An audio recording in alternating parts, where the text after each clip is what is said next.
അതിൻ്റെ ഒരു ചുവട് പിടിച്ച് ഞങ്ങൾ നരേന്ദ്രമോദിയെ ശിവഗിരിയിലേക്ക് ക്ഷണിച്ചു. അദ്ദേഹം പൂർണ്ണ മനസ്സോടുകൂടി ശിവഗിരിയിലെത്തി. 1 മണിക്കൂർ നേരം ഒരു നോട്ടും കൂടാതെ അദ്ദേഹം ചെയ്ത പ്രസംഗം ഞങ്ങളെ ആശ്ചര്യപ്പെടുത്തി. ശ്രീനാരായണ ഗുരുവിൻ്റെ തീർത്ഥാടക സന്ദേശത്തിൻ്റെ ഒരു വലിയ വ്യാഖ്യാനമായിരുന്നു അന്നത്തെ അദ്ദേഹത്തിൻ്റെ പ്രസംഗം. പ്രധാനമന്ത്രി ശിവഗിരിയോട് കാണിക്കുന്ന മമതയും അല്ലെങ്കിൽ എന്ത് കാര്യങ്ങൾക്കും പ്രധാനമന്ത്രി കാണിക്കുന്ന പരിഗണന, അതേപോലെ രാഷ്ട്രീയമായിട്ടല്ലെങ്കിലും രാജ്യത്തെ പ്രമുഖ സ്ഥാനത്തുള്ള പ്രതിപക്ഷ നേതാവായിട്ടുള്ള രാഹുൽ ഗാന്ധിയും പ്രിയങ്ക ഗാന്ധി ഉൾപ്പെടെ പരിപാടിക്ക് ക്ഷണിച്ചപ്പോൾ വന്നില്ല എന്നുള്ള ഒരു കാര്യം. അപ്പോൾ സത്യസന്ധമായ കാര്യം, സ്വാമിക്ക് അനുഭവപ്പെട്ട ഒരു കാര്യം പൊതുസമൂഹത്തോട് വിളിച്ചു പറഞ്ഞ അങ്ങേ മുൻ മഠാധിപതിയേക്കായും കാണിച്ച അങ്ങ് ധൈര്യത്തെ ഒരു അഭിനന്ദനമായിട്ട് ഞാൻ പറയുന്നു. പക്ഷേ തന്നെ എങ്കിലും അത്തരം ഒരു സാഹചര്യത്തെക്കുറിച്ച് ജനങ്ങൾക്കറിയാൻ ഒരു ആഗ്രഹം കാണും. അങ്ങേക്ക് അതൊന്ന് പങ്കുവെക്കാമോ? ശിവഗിരി മഠം ഏതെങ്കിലും ഒരു വ്യക്തിയെ, ഒരു രാഷ്ട്രീയ നേതാവിനെ പുകഴ്ത്തി പറയുന്ന രീതിയിലുള്ള സ്ഥാപനമല്ല. ശിവഗിരി മഠത്തിന് രാഷ്ട്രീയമില്ല. ശിവഗിരി മഠത്തിന് ജാതി ഭേദമില്ല. എല്ലാവരെയും ഉൾക്കൊണ്ട് പോകുന്ന ഒരു ശൈലിയാണ് ശിവഗിരി മഠം അനുവർത്തിച്ചു പോരുന്നത്. ഇന്ത്യ ഭരിച്ചിട്ടുള്ള പണ്ഡിറ്റ് ജവഹർലാൽ നെഹ്റു, ഇന്ദിരാഗാന്ധി, രാജീവ് ഗാന്ധി, നരസിംഹറാവു തുടങ്ങിയ പ്രധാനമന്ത്രിമാരും സർക്കീർ ഹുസൈൻ, KR നാരായണൻ, ശങ്കർ ദയാൽ ശർമ്മ, വെങ്കിട്ടരാമൻ, അബ്ദുൽ കലാം തുടങ്ങിയ പ്രസിഡൻറ്റുമാരും, വാജ്പേയി, അദ്വാനി തുടങ്ങിയ നേതാക്കന്മാരൊക്കെ തന്നെയും ശിവഗിരിയിൽ വന്ന് ദർശനം നടത്തി തീർത്ഥാടന പരിപാടിയിലൊക്കെ പങ്കെടുത്ത് പോയിട്ടുള്ളവരാണ്. അതിൻ്റെ ഒരു ചുവട് പിടിച്ച് ഞങ്ങൾ നരേന്ദ്രമോദിയെ ശിവഗിരിയിലേക്ക് ക്ഷണിച്ചു. അന്ന് ആദ്യം അദ്ദേഹം ഗുജറാത്ത് മുഖ്യമന്ത്രിയായിരുന്നു. അദ്ദേഹം പൂർണ്ണ മനസ്സോടുകൂടി ശിവഗിരിയിലെത്തി. 1 മണിക്കൂർ നേരം ഒരു നോട്ടും കൂടാതെ അദ്ദേഹം ചെയ്ത പ്രസംഗം ഞങ്ങളെ ആശ്ചര്യപ്പെടുത്തി. ശ്രീനാരായണ ഗുരുവിൻ്റെ തീർത്ഥാടക സന്ദേശത്തിൻ്റെ ഒരു വലിയ വ്യാഖ്യാനമായിരുന്നു അന്നത്തെ അദ്ദേഹത്തിൻ്റെ പ്രസംഗം. അത് പ്രസംഗം കേട്ട് കഴിഞ്ഞപ്പോൾ ഞങ്ങൾക്ക് മനസ്സിലായി അദ്ദേഹം ഗുരുദേവനെ ആഴത്തിൽ പഠിച്ചിട്ടുണ്ടായിരുന്നു.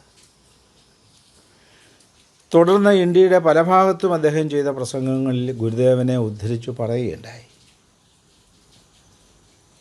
ആ ഇടയ്ക്ക് ശിവഗിരിയിൽ നിന്ന് ഒരു തീർത്ഥാടക സംഘം വടക്കേ ഇന്ത്യയിൽ പോവുകയും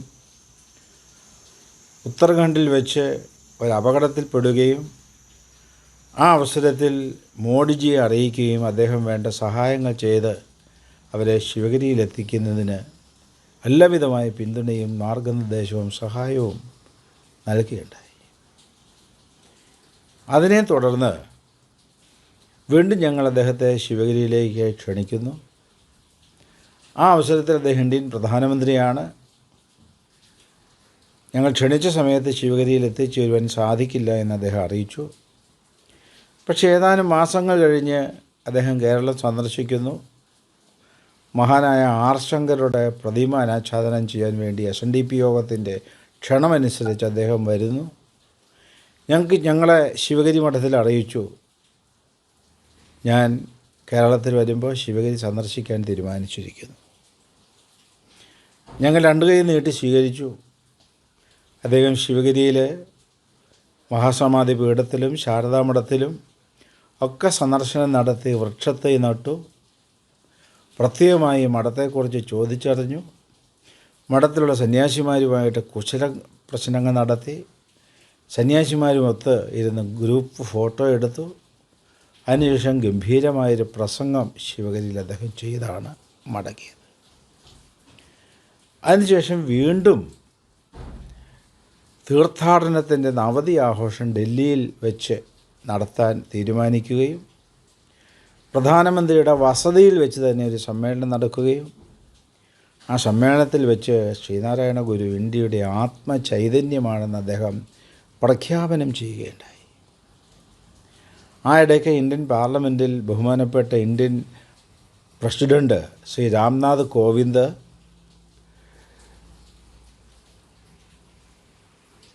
ചെയ്ത ഒരു പ്രഖ്യാപനം ശ്രീനാരായണ ഗുരുവിൻ്റെ ആദ്യ സന്ദേശമായ ജാതിഭേദം മതദ്വേഷം ഏതുമില്ലാതെ സർവരും സ്വതരത്വേന വാഴുന്ന മാതൃകാസ്ഥാനമാമിത്. ഈ സന്ദേശത്തിൻ്റെ അടിസ്ഥാനത്തിലുള്ള ഒരു ഭാരതം കെട്ടിപ്പടുക്കുവാനാണ് ഗവൺമെൻറ് തീരുമാനിച്ചിരിക്കുന്നത് എന്ന് പറയുകയുണ്ടായി. ഇതിൽ പരം സന്തോഷം ഉണ്ടാകാൻ മറ്റെന്ത് വേണം?